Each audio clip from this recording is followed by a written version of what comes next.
Finally had a chance to check out Pink Floyd's The Wall movie. You know, my kids went to school. I didn't have nothing to record. I just had to edit and upload in the morning, and I did that. So I made sure to make sure I had 90 minutes of time to spend time and watch this movie because I was such a fan of the album. Even though Dark Side of the Moon is still my favorite, I was such a fan of The Wall and how it sounded cinematic. And y'all have been telling me there is a movie, go check it out, you'll understand the album better. So I finally had the time to, and I did. Pink loses his father in the war as a young boy. The war effect is depicted through a bird who sweeps down, takes a chunk out of the city, and leaves a wound. Devastates the city, leaves a bloody wound. I'm guessing that symbolizes what it did to the whole city, not just what it affected Pink, it affected all kids who grew up in this time, and it destroyed the city. Within that animation, it was accompanied by Goodbye Blue Sky, and it just works so well. Then Pink is on the playground, he's talking to a man, he put him on a roundabout, he's playing with him, and then he fusses at him. So it's just more devastation for Pink. Losing his father, he tried to get with another male figure to cling on to, and he just scolds him the whole time. Then Pink's mother, after losing her husband, becomes super overprotective of Pink and keeps him isolated from the world. This is where the isolation starts. I think being that his mother was super overprotective, he found protection and being isolated for the rest of his life. So his mother being overprotective, that's where the song Mother comes into play. She kind of pun intended, lays the first brick of the wall, keeping them isolated, trying to protect them. She had good intentions. She didn't try to keep him isolated to drive him crazy. She just didn't want him to be in any kind of danger. As a child, there's a scene in the classroom where the teacher takes the notebook and shits on him, so that suppresses his creativity. And then Pink,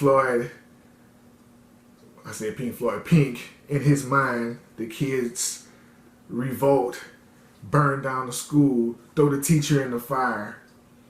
But I understand, because you're already going through a lot and you're trying to write in your book and be creative and use some kind of escapism to deal with what's going on, and the teacher doesn't positively reinforce you because you're not paying attention in class and figure out what's going on and take time to talk to you. He just shits on you.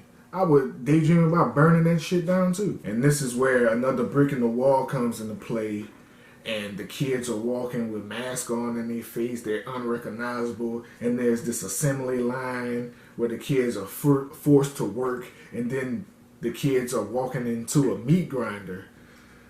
Stunning visual. The only thing I was trying to put together was the animation parts.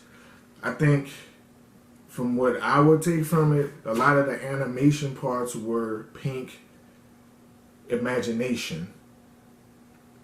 Just like he imagined burning down the school, throwing the teacher in the fire. As growing up throughout the movie, it was a lot of animation parts with a lot of great visuals. Whoever did the animation, great job. He lived within himself, so he lived through his imagination. But it also caused him pain because he constantly was picturing his wife cheating on him. He's laying in this water and he's constantly seeing the dude fucking his wife. Constantly seeing the dude fucking his wife. Then he's in a hotel room with a groupie. She's trying to give him the vag. He don't want nothing. He's not even there. That's the same thing, like there's a scene with his wife, she was asking, is anybody home? He didn't say anything. He just was numb. And there's silhouettes of his wife coming into the room and then turn into this monster. Like, you have to watch it to catch everything. And it's a lot going on. So I'm just trying to replay scenes in my head and the things that I thought about when I saw it. Then one of my favorite songs, Comfortably Numb. The scene, his manager comes in and they're trying to save him. They carry him out the room. The scenes become hazier. His skin starts to rot. Ugh, disgusting. They throw him in the back of a limousine. He tears his rotten skin off. And that symbolizes becoming a new Pink, getting rid of the old, becoming new. Each trauma becomes another brick in the wall. Each trauma, losing his father, struggling in school, his wife cheating on him, just piling on, piling on, piling on, piling on. So he's just getting deeper within himself, more and more isolated, and more things are happening. It's just building this wall away from the world. Then he becomes this dictator where he's talking about homosexuals, African Americans, people who smoke marijuana. Then people start attacking African Americans and gays, and they just run the street as this mob. That scene kind of pissed me off. You know, I don't like that. I didn't like that because I would punch you in the face. As I be getting so deep into the movie, I put myself in that situation. Do not come with no racist shit around me, but visually was stunning. But he's also still in his imagination.